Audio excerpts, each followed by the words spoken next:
O que eu gostaria de ler com vocês, amém? Tripé humano. Se encontra em João 9, João 9, de 1 ao 34. Pode ligar. Ele falou para desligar o flash que está se atrapalhando. É que você brilha também, né? né? Luz de Cristo. João 9, do 1 ao 34. Acho que é o capítulo todo. João. E aí, vamos fazer o seguinte. A gente, cada um lê 2 versículos, vai passando para todo mundo interagir bem. Eu sei que as versões estão um pouco diferentes, mas para todo mundo participar também, tá bom? João 9, do 1 ao 34. E antes da leitura, já vão pensando assim, o que mais aparece nessa passagem aqui? Tem um tema, tem uma coisa que aparece bastante nessa passagem, que vai ser o foco daquilo que a gente vai conversar. E também estamos abertos, então, comentários, dúvidas, né? Por favor, né? Vamos comentar, vamos perguntar. Não entendeu? Fala, não tem problema nenhum. Na verdade, isso é bom. A gente vai ver isso mesmo hoje, que é bom, que é importante. E alguém tiver também algum outro texto bíblico, lembrei de um outro texto que refuta, tem algum texto que complementa, por favor, falem também. De repente, se a gente entrar em um assunto que não dá para a gente conversar hoje, mas aí em outro momento a gente conversa, de repente abriu para outra coisa, tá bom? Pode anotar no celular, no caderno, não sei, aí a gente vai conversando depois, tá bom? Então João 9, vou começar, beleza? Aí vamos vindo para cá, ó. Fechou? Tá. Cada um lê 2 versículos aí. Só, a gente vai ler de onde? Do 1 ao 34. 1 ao 34. Beleza? O meu título... Oi? 17 pessoas. Não sei. É a matemática. É isso. Exatamente. É por aí. Se alguém não lê, tudo bem, depois lê mais tarde. Mas é isso. Ou então a gente faz assim, cada um lê um, beleza? Era isso que eu queria Tá chegar. bom, fechou. Cada um lê um, aí se der, cada um a gente repete depois, sem problema. Então vamos lá. Jesus traz luz aos cegos, está no meu título aqui. Enquanto caminhava, Jesus viu um homem cego de nascença. Seus discípulos lhe perguntaram: Mestre, quem pecou, este homem ou seus pais, para que ele nascesse cego?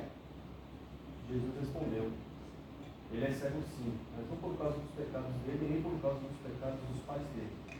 É cego para que o poder de Deus se mostre nele. Em qualquer dia, precisamos realizar a obra daquele que nos enviou. A noite se aproxima, quando ninguém pode trabalhar. Então, o que vocês conseguem perceber de algo recorrente aqui? Alguém consegue notar alguma coisa, dar algum tema? Se não tem também, nada, não pensou em nada, não tem problema. Mas alguém percebeu alguma recorrência nessa passagem? Não, o tempo todo eles querem saber como ele ficou enxergando. Ceticismo. Algo mais? Não? Tá por aí mesmo, é isso aí. Né? Eles estão indagando ali, certo? Estão querendo saber a resposta do que aconteceu. Né? E esse é o tema daquilo que a gente vai conversar hoje um pouco. O tema que eu dei o porquê e o para quê dos porquês. Ok? O porquê e o para quê dos porquês. Respondendo indagações como Jesus. Respondendo indagações como Jesus. Então, a gente vai falar sobre indagações, certo? Sobre também um pouco de ceticismo. E então, ali num tema mais filosófico aí, a gente chama aquilo de epistemologia, né? Que é o estudo do conhecimento. Como a gente sabe o que sabe, como que a gente consegue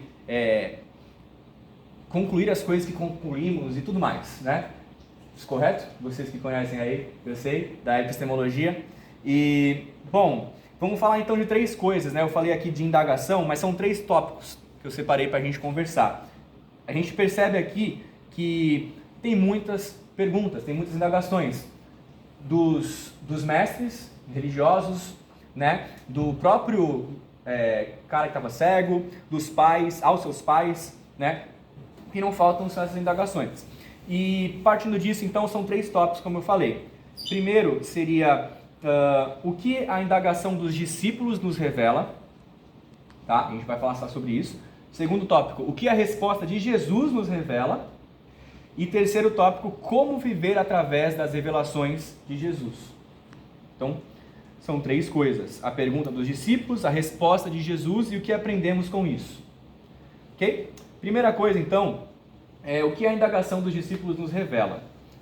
Bom, interessante aqui que quando a gente pega algumas versões antigas, até não está escrito assim, perguntou, está escrito indagou e não perguntou, certo? Então, alguma versão estava indagou? Daqui ou não? Tem versão que está indagou, indagaram. Todo sinônimo, ele é parecido, mas ele não é exato, por isso que é sinônimo, senão, né, seria a mesma palavra. Mas não, se tem diferença, se é um sinônimo, revela alguma coisa diferente, certo? Então, indagar seria uma pergunta, toda indagação é uma pergunta, mas nem toda pergunta é uma indagação. Primeira coisa é isso. Toda indagação é uma pergunta, mas nem toda pergunta é uma indagação. Aí a gente cai um pouco no que o Galo fala sobre conhecimento de formação e conhecimento de informação. As perguntas que não são de indagação, elas são mais para informação. Então, sei lá, como se chama isso aqui? Né? Qual é o elemento que faz não sei o quê? Sabe? Então são coisas de informação. A de indagação é de formação. O porquê, o para quê, né? O motivo e o propósito. O que causou, como que isso é desenvolvido e tal. Então são perguntas de indagações. E é o intuito de investigar, de refletir, procurar saber, tentar descobrir. Até rimou, hein? Nem tinha pensado nisso. E a gente está aqui, como foi falado no começo, para investigar, para indagar sobre Cristo, para entender sobre Cristo. É justamente isso que a gente está fazendo. E quando a gente faz indagações sobre Cristo, sobre qualquer coisa, aí eu falei, né, que a gente vai ver o que revela. Quando a gente faz indagações, o que isso revela? O que as indagações de Jesus nos revelam? A primeira coisa é que quando você indaga algo, é que há um interesse sobre o assunto. Quando você tem uma pergunta indagatória, né, uma pergunta de indagação, você está querendo entender sobre o assunto. Não é uma coisa assim que, tipo, só passou pela sua vida. Você realmente quis saber o motivo, quis entender aquilo mais profundamente. E, infelizmente... Olha o Coni aí. Boa. E, infelizmente, muitas... visões, até mesmo ditas cristãs, elas colocam que a dúvida, a pergunta, seria um oposto de fé. Mas, na verdade, a gente aprende que não. Que quando você tem fé em algo, quando você confia em algo, você quer saber mais sobre aquele algo. Você vai ter dúvidas.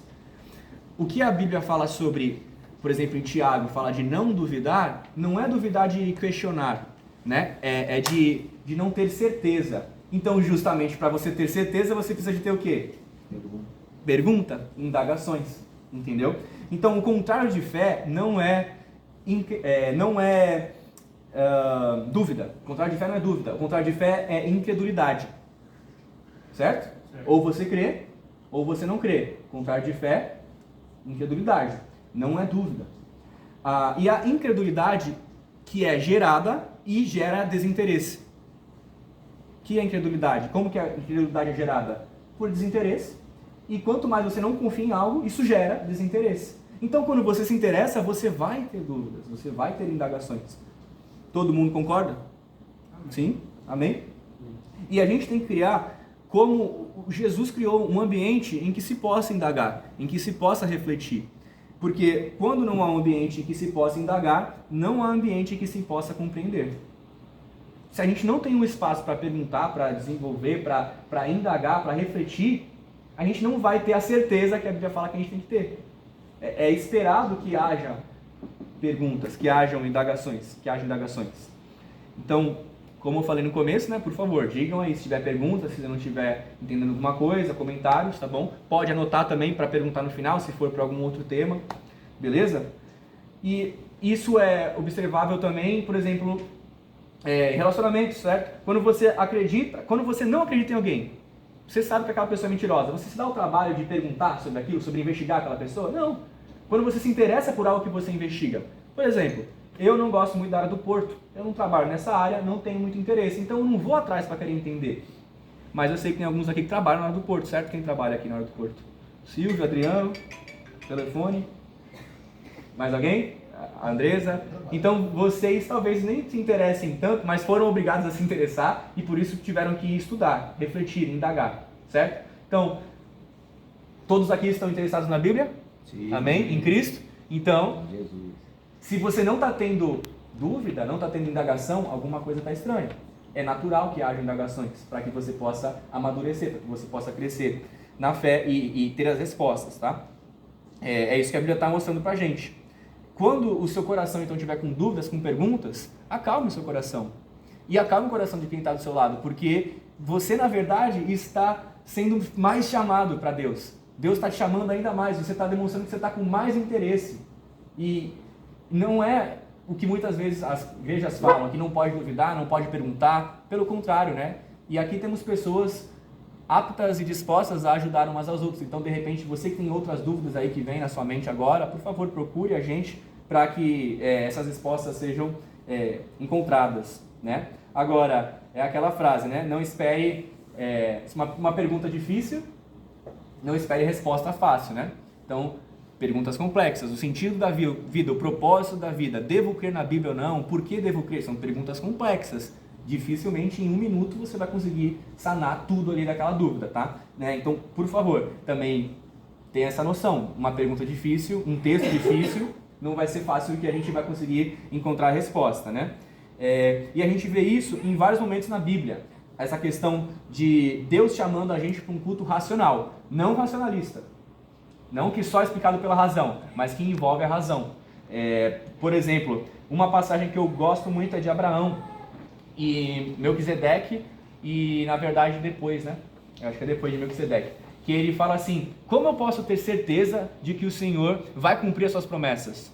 Conhecem essa passagem? Alguém lembra? E aí ele fala para Deus: como que eu posso ter essa certeza? O que ele está fazendo? Uma indagação. Pô, mas ele é o pai da fé?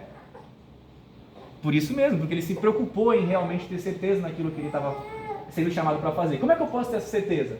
E aí Deus ele fala assim: faz o seguinte, pega lá um monte de animal, pega lá pomba, não sei o que lá.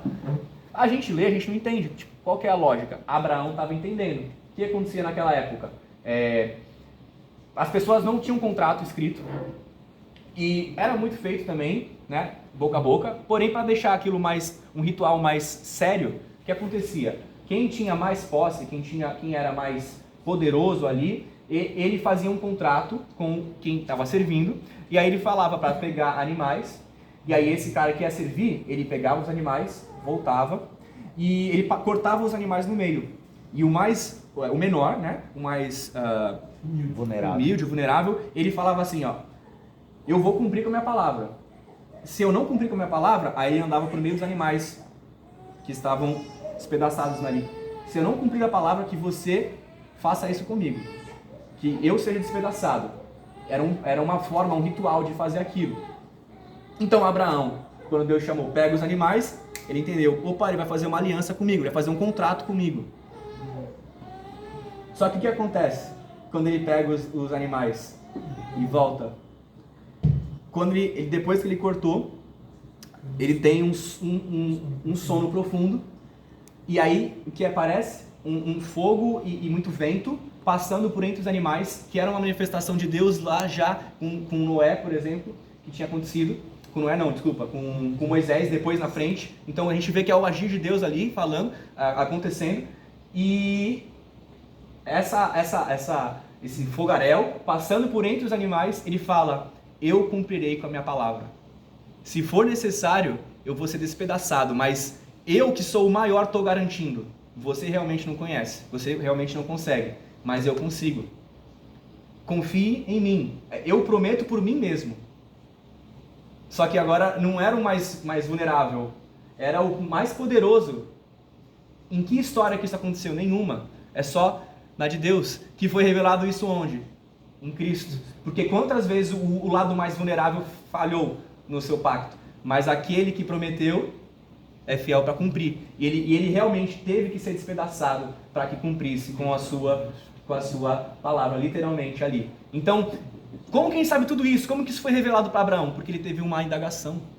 Então, poxa, tem indagação? Vai atrás, vai conferir, vai responder, né? Busque realmente. Deus vai se revelando mais para você.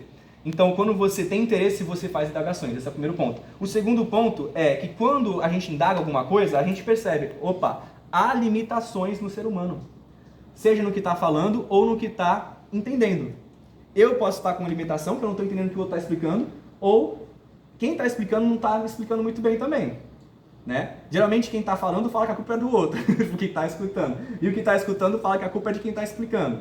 Mas a gente vê aqui que tem as duas coisas, certo? Quando tem uma indagação, está demonstrando-se isso. Tem alguma limitação no ser humano. E é comum, né? Na verdade não mais, né? É comum a gente ser desmotivado a saber que é limitado. É comum isso. A pessoa que está explicando, às vezes ela não quer saber, opa, eu não conheço sobre esse assunto. E a pessoa que está aprendendo também, pô, não estou entendendo. Teve vários momentos na escola, talvez vocês já passaram, o professor explicou, eu não entendi, eu perguntava, pode repetir, por favor? Não entendi. Aí meus amigos me zoavam, pô, não entendeu, não sei o quê. Eu falei, beleza, então me explica aí. Aí o camarada também não entendeu. Então, assim, isso parece que é comum do ser humano, ele não quer se mostrar limitado. Mas essa é uma verdade, há limitações na gente. Tanto é que o Sócrates, né, que fala aquela frase, só sei que nada sei, com isso ele nos ensina muito, porque para que você consiga realmente expandir o seu limite, você tem que reconhecer que é limitado. E isso foi dito ali, que eu anotei aqui, 4 séculos antes de Cristo. Porém, no primeiro livro da Bíblia, em Jó, já tem esse conceito, que aqui eu anotei também, mais ou menos 12 séculos antes de Cristo. Em Jó 28, 28. Quem consegue abrir aí? Jó 28, 28. Mas tem vários momentos que ele explica, que ele pergunta lá, ele vê a sua limitação, reconhece a sua limitação. Tem outros textos aqui, Provérbios 9, 10, 1 Coríntios 3, 18 ao 20, Mateus 5, 3, no Sermão do Monte, bem-aventurados os humildes. Então quem reconhece a sua limitação, Jó 28, 28, vê aí. Jó 28, 28. Tá na mão. Vai. E disse ao homem, eis que o temor do Senhor é a sabedoria, e o apartar-se do mal é o entendimento. Temor do Senhor, ou seja, reconhecer que você é limitado, que Deus é maior, que Deus é poderoso, você não é Deus. O temor está muito ligado à humildade também, a gente vê no Velho Testamento. E tem vários textos, depois eu posso passar para vocês, tá? Provérbios, como eu falei, Provérbios, Coríntios, e Jesus mesmo fala. Então, ao perceber as limitações no ser humano, sinta-se mais do que feliz, porque você está mais próximo de reconhecer a sua pequenez intelectual e de se aproximar da grandeza da sabedoria de Deus. Quando a gente vê essa limitação, isso na verdade demonstra como Deus é maior e como você está sendo mais chamado para próximo dele. Amém? Terceira coisa então que a indagação dos discípulos revela é que há algo de errado com e no mundo. Há algo de errado com e no mundo. Então, aprofundando mais um pouco, quando tem uma indagação sobre algo, uma coisa que você está querendo investigar, por que você foi investigar? Porque parece que teve algum problema. A gente viu aí qual era o problema do caso? O outro não entender. A cegueira, o outro não estava entendendo quem era, estava tendo um problema.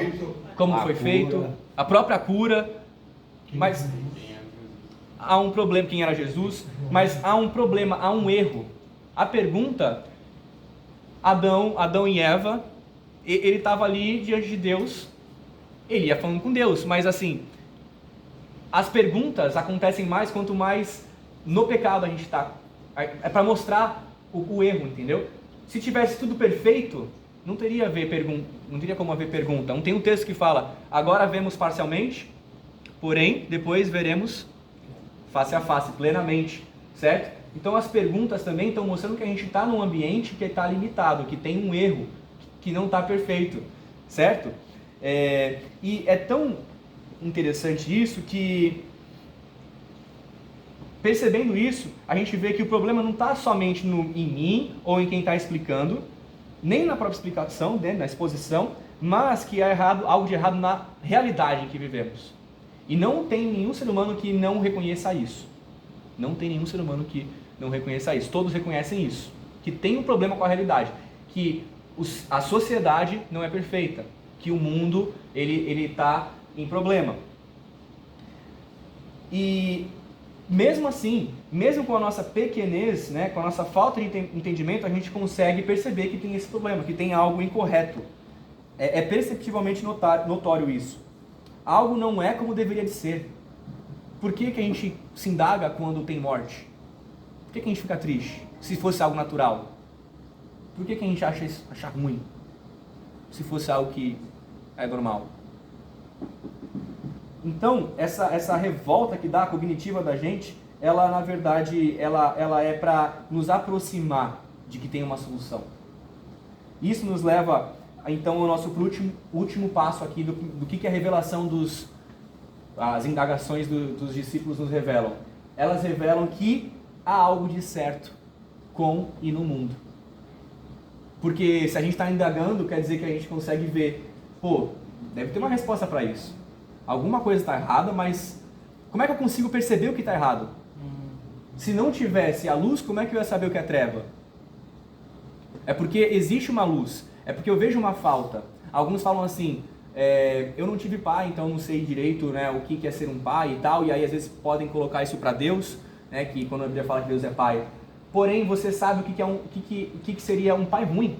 Tipo assim, como é que você tem um padrão do que é um pai bom? Entendeu? Tem alguma coisa na gente, parece que a gente já vê. Morte não era para existir.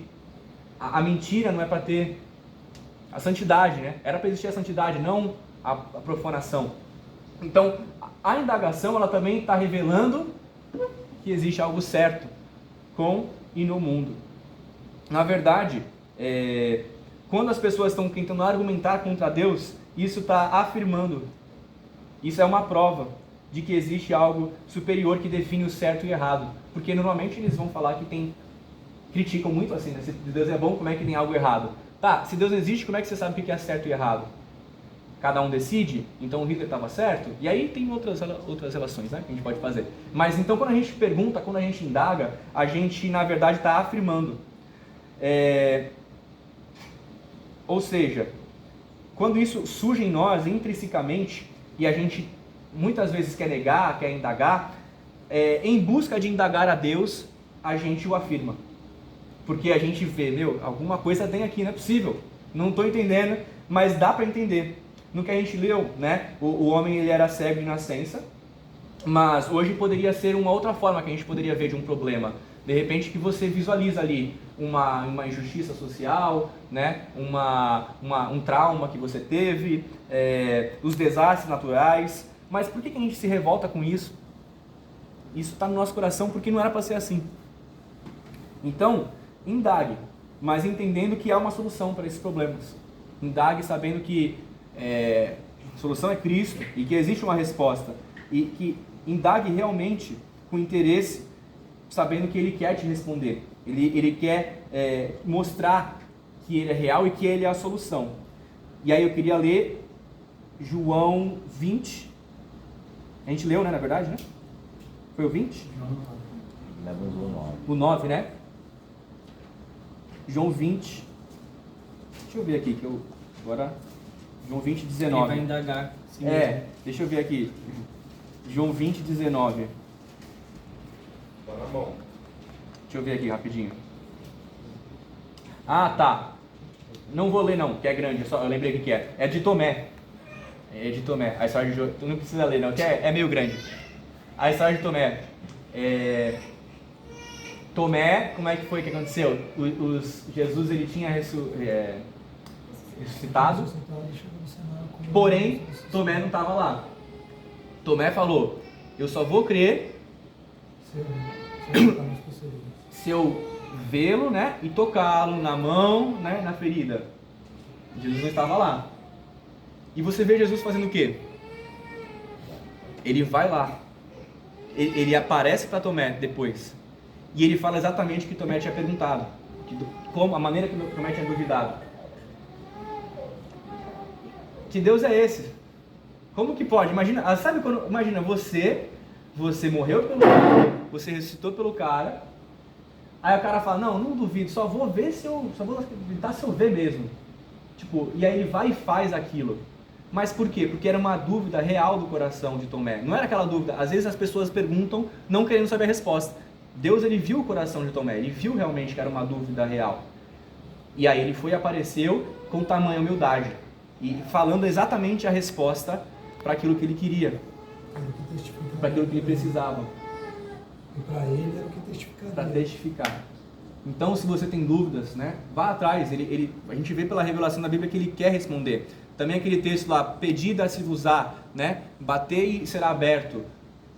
O contexto, ele fala assim, não há ninguém que busque o Espírito Santo que não encontre. Se vocês que são pais maus podem dar coisas boas a seus filhos, não darei eu o Espírito Santo àquele que pedir? Então, quer dizer, a verdade, a solução... Então, eu ia perguntar, será que, assim, Jesus permitiu que ele tocasse as feridas, né?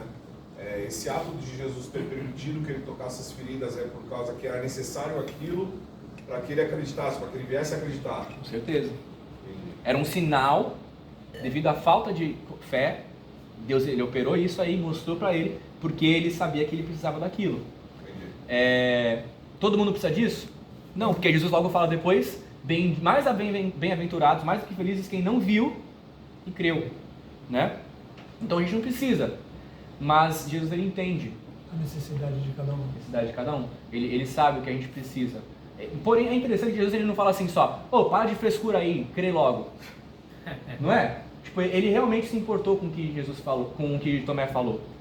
Em outros momentos, Jesus ele fala, não vou responder. O próprio Pilatos, questionamentos do porquê ele não fez tal milagre, ele fala que... Pilatos fala, Sim, tu és mesmo Cristo? Ficou quieto. Fala aí, não fala nada? Você que está falando aí. Tipo, ele não quis, porque ele sabia que não ia mudar. Então, claro, Deus sabe, né? O nosso papel é ir atrás e demonstrar a solução. E responder até onde a pessoa... E ser a solução. E ser a solução. Ser a solução. É Cristo na Terra, né? Ser essa solução. Ok, então aqui são as 4 coisas, né? Que a gente viu o que as indagações dos discípulos revelam, né? Primeira coisa, só para passar.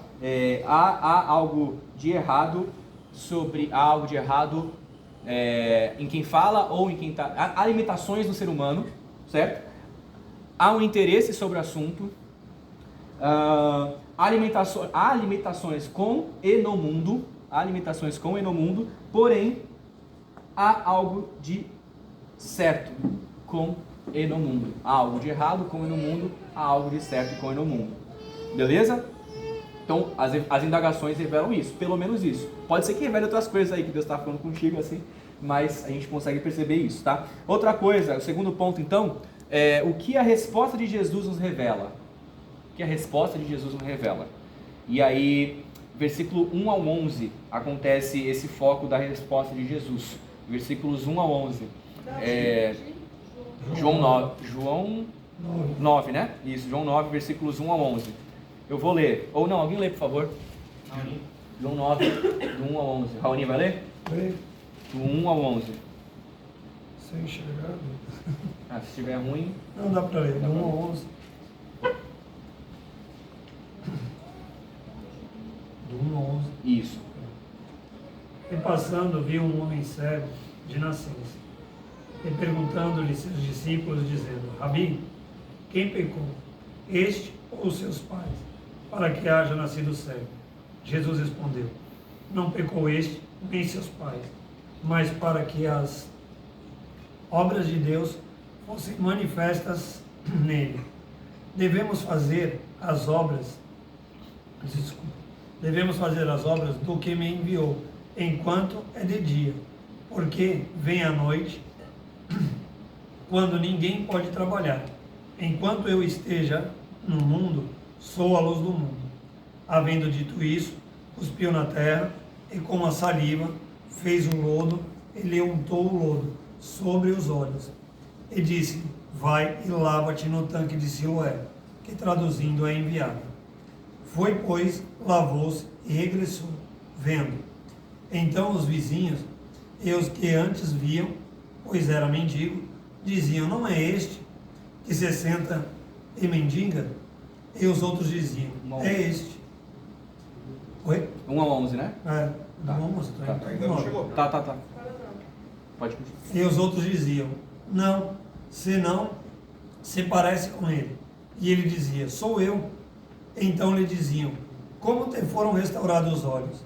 Respondeu-lhe: o homem chamado Jesus fez lodo, untou-me os olhos e disse: vai a Siloé, lava-te. Fui, pois lavei-me e recebi a vista.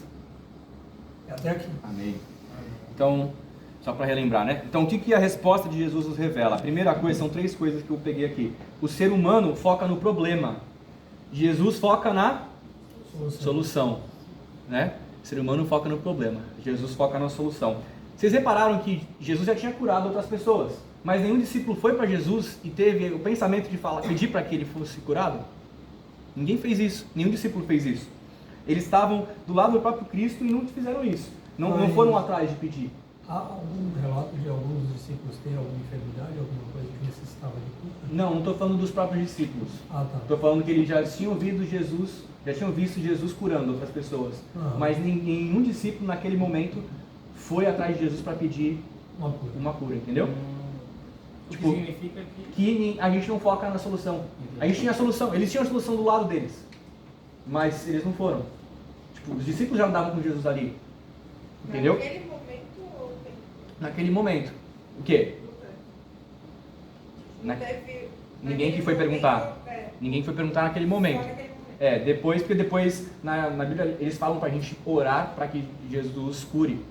Pra gente pedir pelos doentes também. Certo? E a gente vê, tu perguntou sobre os discípulos, né? Se tem algum que foi curado.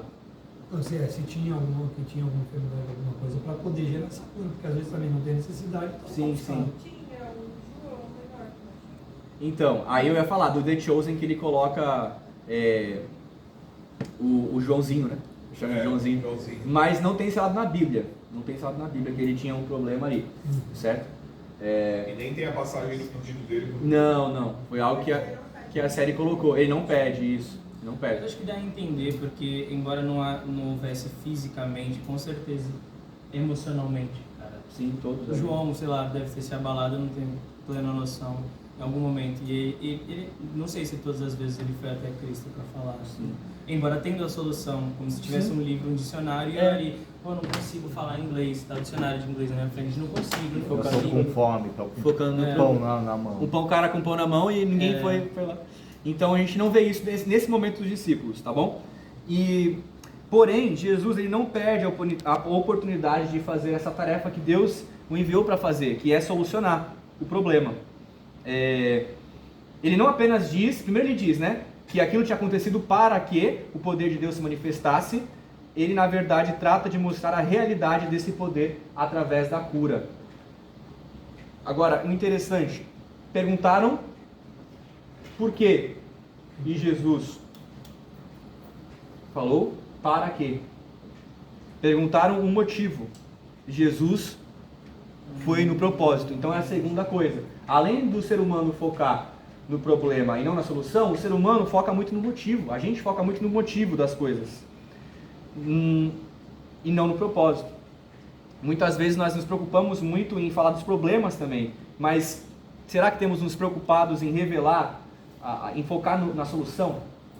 Porque esse que é o propósito de tudo, certo? Os discípulos perguntaram por quê. Jesus ele fala o para quê, certo? Aí alguns falam, tá vendo? Então o pecado não gera nenhum problema físico. Não é esse o ponto. Não é esse o ponto. Porque em outros momentos Jesus fala que é o pecado que nos faz culpado e que gera morte. Então ele não estava falando que ninguém pecou, isso foi tal. Não, ele só estava falando o propósito maior não é isso. Por que a gente fica focando no porquê? Né? Quando acontece alguma coisa com a gente pergunta, por quê? Por quê? Muitas vezes a gente não vai saber o porquê. A gente sabe o porquê a gente sabe o propósito. Não é porque Deus não te ama. Se algo aconteceu contigo, não é porque Deus não te ama. Porque se fosse assim, por que ele enviou Jesus, que é o mais importante para ele? Então às vezes a gente não sabe, de repente perdeu um filho, perdeu uma mãe, está doente, não sei o quê, problemas. Deus não me ama? Por que Jesus enviaria o melhor dele para a gente? A gente sabe por que não. A gente sabe que não é porque ele não te ama, não é porque ele não nos ama. Se ele deixou algo acontecer com você, aí temos o propósito, é para o seu bem. Romanos 8, né? 28 até o 32. Fala lá que tudo coopera para o bem daqueles que amam a Deus. Não, antes eu ficava me perguntando assim, por quê, né? Por quê? Daí uma amiga falou, mas não é por quê, é pra quê? Né? Realmente que às vezes a gente tem dificuldade de entender, né? Pra quê, né? Que aconteceu alguma coisa. Isso, e aí, outra coisa. Eu falo que se tudo coopera para o bem, para amar a Deus, Glorificar a Deus. Para glorificar a Deus e nos fazer parecido com Ele. ou seja, se tudo coopera para o bem, porque pelo amor, para o amor de Uhum.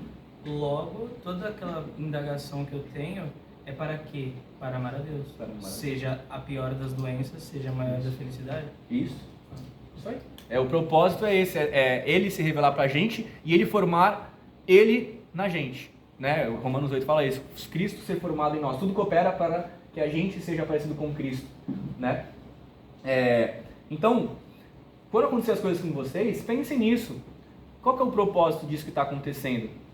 Talvez você não vai saber o propósito certinho, específico. E muitas vezes, eu acho que vocês já passaram por isso. Tipo, lá na frente vocês veem, puxa, ainda bem que aquilo lá aconteceu. Ainda bem que eu bati o carro. Porque aí eu conheci tal pessoa e não sei o quê. Ou então aí eu pareci mais com Cristo, eu pude revelar Jesus. Eu pude pregar para aquela pessoa. Não eu pude ganhar alguma coisa. Eu pude ser como Jesus. Esse é o maior bem. É isso que ele quer, que ele foca. Para que a gente seja igual a ele. Então, ele mostra assim, Jesus ele mostra que o nosso pecado, o nosso ego, o próprio homem é o motivo das coisas ruins, é o culpado desses lugares tão obscuros, né? Como a cegueira. Porém, é possível perceber através de essa passagem de muitas outras como que Cristo ele está realmente preocupado e focado em fazer a gente amar a Deus, ser como Ele e glorificá-lo sobre todas as coisas. Esse é o propósito. Esse é o propósito. Ainda que você não perceba naquele momento. Então, por isso até o nome, né? O porquê e o para quê dos porquês. Então, qual que é o propósito, né? Como eu falei da epistemologia, como que a gente sabe o que sabe? Por que a gente sabe o que sabe? O intuito é esse, a gente conhecer mais a Deus, a gente amar mais a Deus. O propósito é que a gente seja mais parecido com Deus. Muito mais importante que o motivo. E a última coisa que a gente aprende com a resposta de Jesus é que o ser humano sempre foca na humanidade. Jesus sempre foca em Deus. O ser humano sempre foca na humanidade. Jesus sempre foca em Deus. O ser humano então sempre foca na humanidade. Jesus ele foca em Deus. Olha que interessante. Os discípulos eles logo perguntaram se quem tinha pecado, os pais ou ele. Oi. Só antes de você mudar de tópico. E, na verdade, esse texto aqui e o de Jó são respostas para isso, para a pessoa que não leu esse texto, né? Porque quem lê esse texto vai ver que não é isso. Vai ver que não é pela falta de fé. Perfeito. Né? Bom, e essa pergunta também tem a ver com o que eu falei aqui no terceiro ponto, que é o ser humano sempre foca na humanidade. Só que Jesus não. Jesus sempre foca em Deus. Logo eles perguntaram lá, quem que tinha pecado? Ele ou os pais? A gente sempre se coloca no centro. O ser humano sempre se coloca no centro.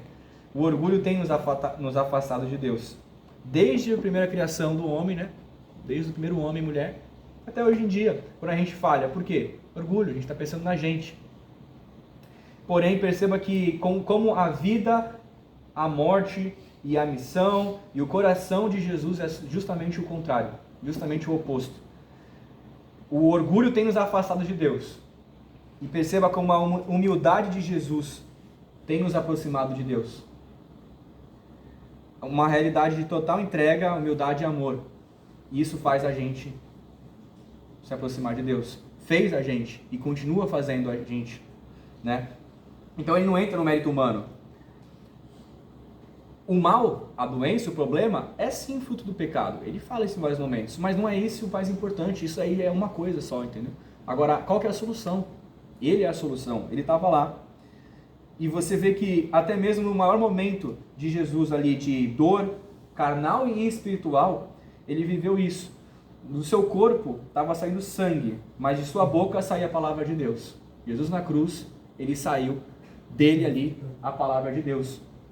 Ele focalizou no fruto do seu trabalho, né? Como fala em Isaías. E ele se alegrou pelo que ele ia gerar.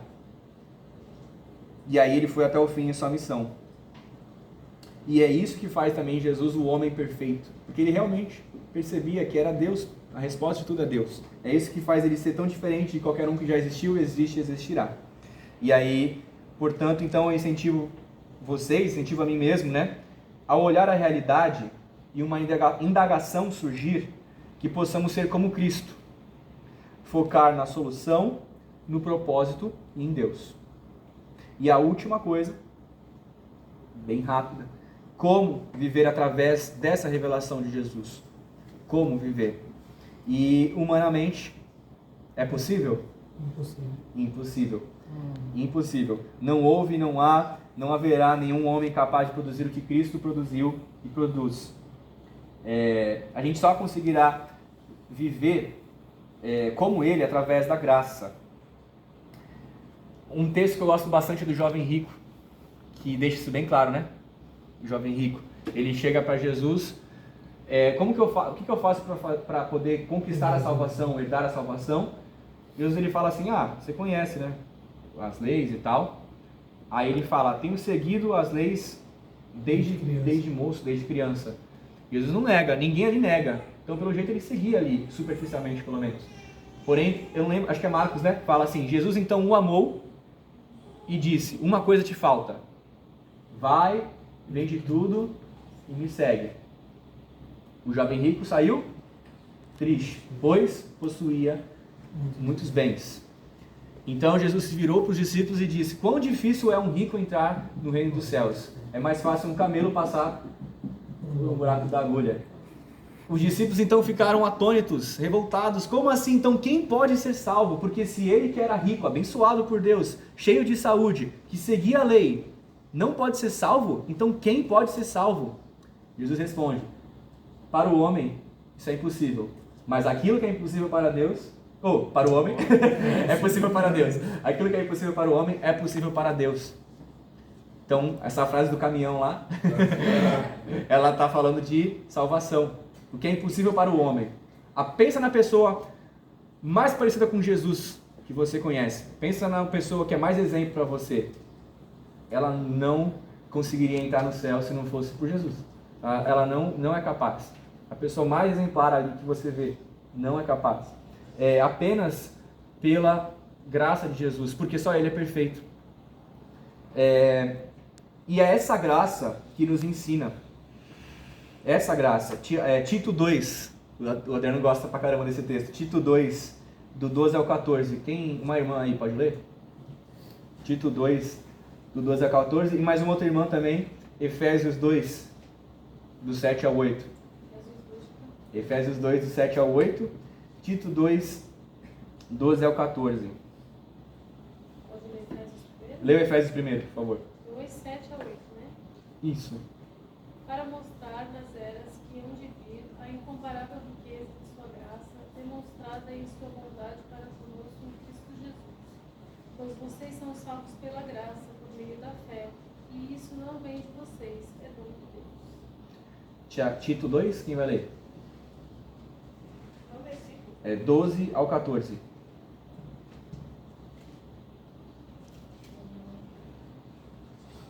Ela nos ensina... Lê o 11, desculpa então. Desculpa. Do 11 ao 14?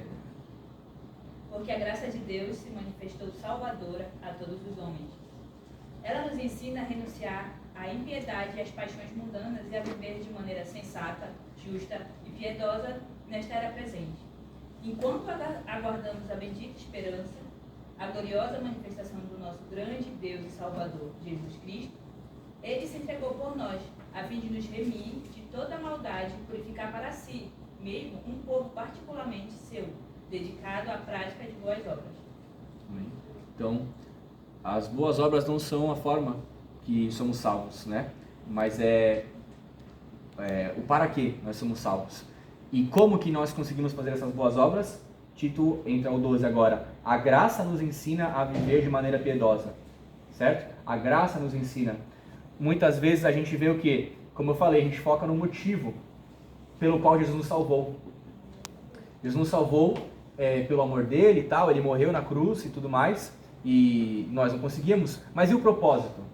Existe um propósito para o qual você foi salvo. Foi salvo para as boas obras. Você foi salvo para ele também. E como que você consegue fazer mais as boas obras? entendendo a graça. É a graça que nos ensina. O que é a graça? É o agir de Deus em favor do homem, em que Deus, por mais a Trindade, né? Deus Pai entrega o Deus Filho. Então uma coisa é você se entregar, outra coisa é você entregar o seu filho por alguém. Os dois são Deus, mas ele está entregando o filho, o mais precioso, por alguém. Então eu sou tão ruim que o Filho de Deus teve que morrer por mim para que eu fosse salvo. Mas eu sou tão amado que o Filho de Deus quis morrer por mim para que eu fosse salvo. E é a entrega verdadeira para a morte, porque a gente não tem um controle se a gente vai morrer ou não. Todo mundo vai morrer. A gente pode, às vezes, escolher se vai ser um pouco mais tarde, mais cedo e tal. Mas Jesus não, ele se entregou de verdade. Ele não precisava morrer. E não é uma simples morte, né? É a morte de alguém que não passaria por isso jamais. Não precisaria passar. Isso. E morte de cruz. Filipenses 2 fala. E por isso, então quer dizer, a morte mais humilhante. E a pior morte também carnal também. Então, isso mostra o amor dele para nós. E é essa graça, entender que você não consegue, que vai fazer você viver para ele. Gálatas fala lá obras da carne, fruto do Espírito, certo? Duas coisas ali. Uma é obras, plural, então é uma palavra diferente. E outra é singular e é fruto. Ou seja, obras da carne. Por quê? Resultado é o que a gente faz. É o que a gente faz quando a gente não entende a graça. Porque ele está no contexto falando da Sara e Agar. Sara e Agar. Agar foi o jeitinho ali do Abraão. E aí o que isso produziu? O Ismael, que aí teve a guerra. E aí produziu dissensões, mentiras, guerras, não sei o quê. Então, quando a gente quer tentar ser salvo por nós, a religiosidade, ela vai produzir isso, as obras da carne. Porém, viva entendendo que você foi salvo pela graça e você não viverá pela carne. Né? Vivam pelo Espírito, de modo nenhum satisfarão o desejo da carne. Vindo entendendo que você foi salvo pela graça, é salvo pela graça, e aí de modo nenhum você vai fazer as obras da carne. Vai ter um resultado na sua vida do Espírito. Ou seja, não é o que você produz, é um resultado. Você entendendo que a graça te salvou e ela ainda te sustenta, entendendo que você não consegue, isso vai produzindo em você cada vez mais amor a Deus e ao próximo. Porque quem sou eu para me achar melhor que o próximo? Mas também quem sou eu para me achar pior que o próximo? Todo mundo está igual. Esbarra no tópico que a gente conversou do outro encontro sobre o que era a santidade, né? Sim, salvos, santidade de algo e para algo, né? Isso. A gente foi retirado de algo e para algo também. E a graça é isso. A graça não é só o meio que a gente foi salvo e já era. Também é ela que nos ensina. Tito 2 aí, ela que nos ensina e continua nos ensinando. Você vê que você não merece, que você é falho, que você não consegue. Isso vai vendo, caramba, como Deus me ama, como que eu não vou amar Ele? Tem pessoas que acreditam que o estado de santidade é aquele que não peca, e não existe esse estado. Não existe. Todos falhamos e continuaremos falhando, querendo não falhar, né? É utopia também. Utopia, só Jesus. Por quê? Porque na real, né? Pra que pensar nisso assim? Você erra. Tem como não pecar, já nasce errado. Sim. E aí, porém, a gente pode pecar cada vez menos. A gente pode errar cada vez menos. Justifica, mas... Explica. E é o que justifica, é Cristo. A gente vê isso também em Judas, ele vai atrás da religiosidade quando ele peca, né? Ele vai atrás dos mestres da lei ali. Ele vai com dinheiro reconhecendo, com remorso. Ele já fala com remorso, porém, não fala com arrependimento. Mas ele foi na religiosidade. O que a religiosidade fez? O que isso nos importa? Isso aí é culpa tua. Você já aceitou, agora a sentença é tua. É tua. A religiosidade não tira a culpa. Ela não tira. Você vai atrás da religiosidade, ela não tira a culpa. Não traz solução. Não traz solução. O que o Cristo faz totalmente aí o Judas jogou o dinheiro lá e ele fez assim, o que poderia fazer? Ele fez algo lógico, porque se eu fiz algo contra Deus, eu não tenho solução, o que adianta estar vivo? Tirar a vida. Não que a gente tem que tirar a vida, mas assim, certo? Aí vem uma lógica do suicídio, né? Lógica do suicídio. Começa a se frustrar. Porém, Pedro ao contrário, se arrependeu. Eu ia falar que ele se arrependeu e Jesus foi atrás dele. Jesus foi ao encontro dele. E ele reconheceu que ele falhou 3 vezes, né? Jesus o redimiu e mesmo assim falou: realmente você não me ama como deveria, mas apacenta minhas ovelhas. E outra coisa interessante é que tem pessoas que às vezes perguntam: mas Judas não poderia ter sido perdoado? E ele não teve arrependimento, teve remorso. Aí assim, tem várias questões aí. Várias questões. Mas não teve arrependimento, ele teve remorso. A Bíblia tem a palavra arrependimento. Por que ela usou a palavra remorso? Pois é. Então, ele mostra que ele não teve arrependimento. Se ele poderia ou não, não sei. É, a gente pode estudar depois. Mas fica, pelo menos, aquele claro, porque esclarece a questão do caminho do arrependimento. Ela tenta deixar isso. O arrependimento. Independente se é Judas, Sim. se é fulano, se é Beltrano. Assim, o arrependimento é o caminho. Que vai para Cristo. O arrependimento nos leva para Jesus. E é só Jesus que não pode nos livrar da culpa. E aí é o que a gente aprende, que é esse remorso, essa volta, essa ida de buscar soluções em algumas coisas que estão dentro da nossa concepção, não traz solução. Não. Mas se a gente for buscar no que a gente crê, no que excede o nosso entendimento, a gente vai encontrar a solução de todas essas coisas. Isso aí. Então é isso, pessoal. Você deseja viver para Cristo, deseja entender cada vez mais disso, reconheça, né? Receba isso. O fruto do arrependimento, a prova que você foi salvo é que você continua se arrependendo. Você entendeu que o seu estado é de pecaminoso e que é Ele que soluciona. Entenda que, com o tempo, as suas indagações serão respondidas. Se não aqui, na eternidade, veremos Ele face a face. Entenda o motivo e o propósito dessas indagações. Entenda, como diz João 9,3, que tudo isso aconteceu para que o poder de Deus se manifestasse.